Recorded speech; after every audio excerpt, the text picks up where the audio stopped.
नमस्कार, मैं हूं काजल राजपूत और आप बने हुए हैं द इंडस न्यूज के साथ। एक बार फिर से मैं अभी के देश में चल रहे सबसे बड़ी समस्या को लेकर हाजिर हूं। आज हम देश में पैदा हुए बिजली संकट पर चर्चा करेंगे और एनालिसिस करेंगे कि क्या कारण है कि देश में बार बार ब्लैकआउट की समस्या पैदा हो रही है।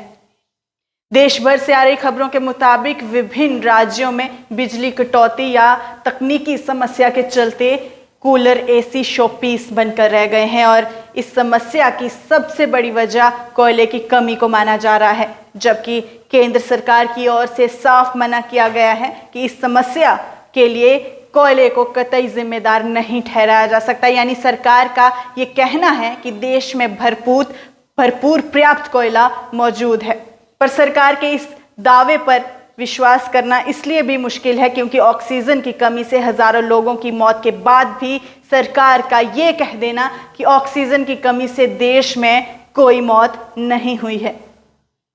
कोयला मंत्री प्रहलाद जोशी ने हाल ही में दिए बयान में कहा है कि वर्तमान में 7.250 करोड़ टन कोयला CIL Singareni Coleridge company limited SCCL और कोल वाशरीज के विभिन्न स्रोतों में उपलब्ध है और थर्मल पावर प्लांट के पास 2.201 करोड़ टन कोयला उपलब्ध है। पर सच ये है कि आम जनता इस भीषण गर्मी में बिजली की कमी से त्राहिमाम कर रही है।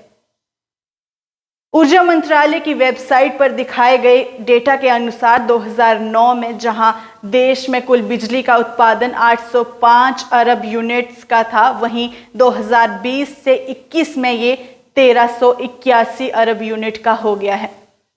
परंतु अगर हम ग्रोथ की बात करें तो आंकड़ों के हिसाब से ये पिछले 6 सालों में मोदी सरकार के कार्यालय में पावर जनरेशन में कोई खास प्रतिशत ग्रोथ नहीं हुई है, क्योंकि पहले 4 साल में जहां ये 5 से 6% पर ईयर था, वहीं 2019 से 20 में ये साल में ये ग्रोथ 1% से कम और 2020 से 21 में माइनस में है, जिसका मतलब है कि सरकार ने कोरोना काल में ऊर्जा क्षेत्र को कोई प्राथमिकता नहीं दी।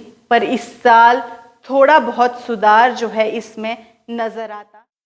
अब मैं बात करूंगी कि क्या कारण है कि देश में बिजली का संकट और कमी सालों से बनी हुई है।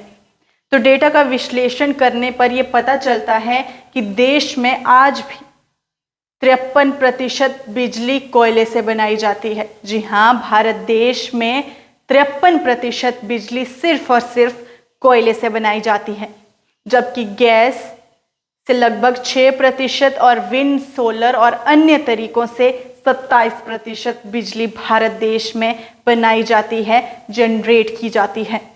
और आपको जानकर आश्चर्य होगा कि जहां अन्य विकसित देशों में कोयले से बिजली बनाने वाले प्लांट ना के बराबर रह गए हैं और ज़्यादातर बिजली वहां पर न्यूक्लियर पावर से बनाई जा रही है, जबकि भारत में सिर्फ 1%, 7% बिजली सिर्फ न्यूक्लियर पावर से बनाई जाती है। और गौरतलब है कि 1 किलो यूरेनियम से 27 लाख किलो कोयले के बराबर ऊर्जा पैदा की जा सकती है और कोयले के भंडार बड़े सीमित हैं। और अब खबर ये भी है कि देश में कोयले का स्टॉक सिर्फ 5 दिन का रह गया है। आज सरकार चलाने वाले और पॉलिसी बनाने वालों को इस ओर ध्यान देना चाहिए कि देश में न्यूक्लियर, हाइड्रो पावर और सोलर एनर्जी पर ज़्यादा से ज़्यादा ध्यान देकर हम सिर्फ कोयले से बनने वाली बिजली पर ही ज़्यादा निर्भर ना रहें, क्योंकि कोयले के स्टॉक धीरे धीरे ख़त्म हो रहे हैं।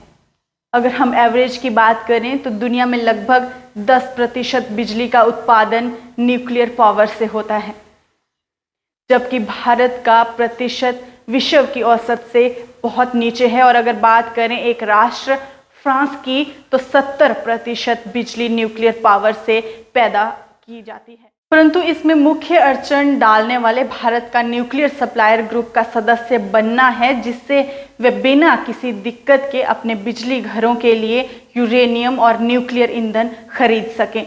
और इसमें मुख्य अड़चन चीन द्वारा डाली जा रही है, जिसके लिए अच्छी डिप्लोमेटिक रिश्तों और कवायद की ज़रूरत है।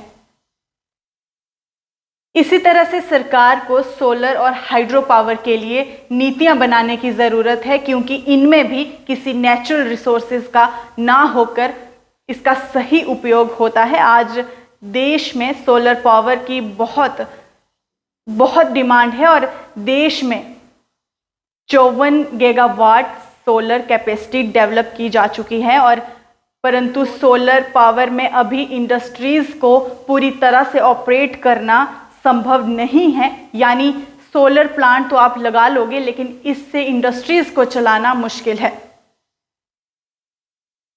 पालतू पॉलिसीज बनाकर सरकार घरेलू उपयोग और छोटे मोटे लोड के लिए सोलर पावर को बढ़ावा दे सकती है, जिससे कोयले से बनने वाली बिजली पर थोड़ा दबाव कम होगा। और इसी क्रम से प्रधानमंत्री मोदी ने पिछले हफ्ते ही जम्मू में रैली की, जिसमें जम्मू कश्मीर में सोलर पावर से संबंधित कुछ बड़े वादे और घोषणाएं भी की। आपको बता दूं कि चीन आज सोलर के मामले में दुनिया का सरताज है और उसे सुपर पावर बनाने में सोलर पावर की बड़ी अहम भूमिका रही है।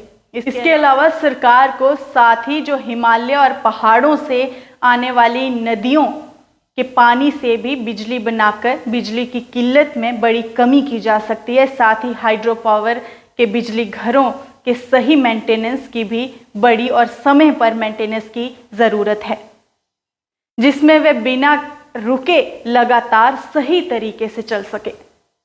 अब आगे मैं जम्मू कश्मीर की बात करूं, जम्मू कश्मीर में बिजली की किल्लत बात करूं तो अधिकारियों ने बताया कि अप्रैल में बिजली की सप्लाई जहां 1100 मेगावाट थी, वहीं कंजम्पशन 1600 मेगावाट था।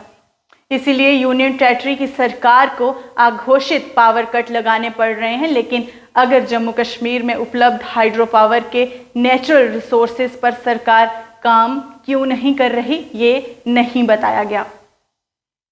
प्रदेश के किसानों का आरोप है कि बिजली गुल होने के कारण सिंचाई का काम बंद हो गया है और कहा है कि हमें सभी धान के खेतों की सिंचाई करनी है, लेकिन पानी नहीं है। अगर जल्द ही आपूर्ति शुरू नहीं की गई तो हम इस मौसम में फसल की बुआई नहीं हो पाएगी और हम बर्बाद हो सकते हैं। पिछले साल अक्टूबर 2021 में भी ऐसी स्थिति आई थी और आगे भी आने की संभावना है, लेकिन हर समस्या का एक समाधान है और सरकार को उस पर नीतियां बनाने की ज़रूरत है। इसी के साथ मैं आपसे अलविदा लेती हूँ। नमस्कार।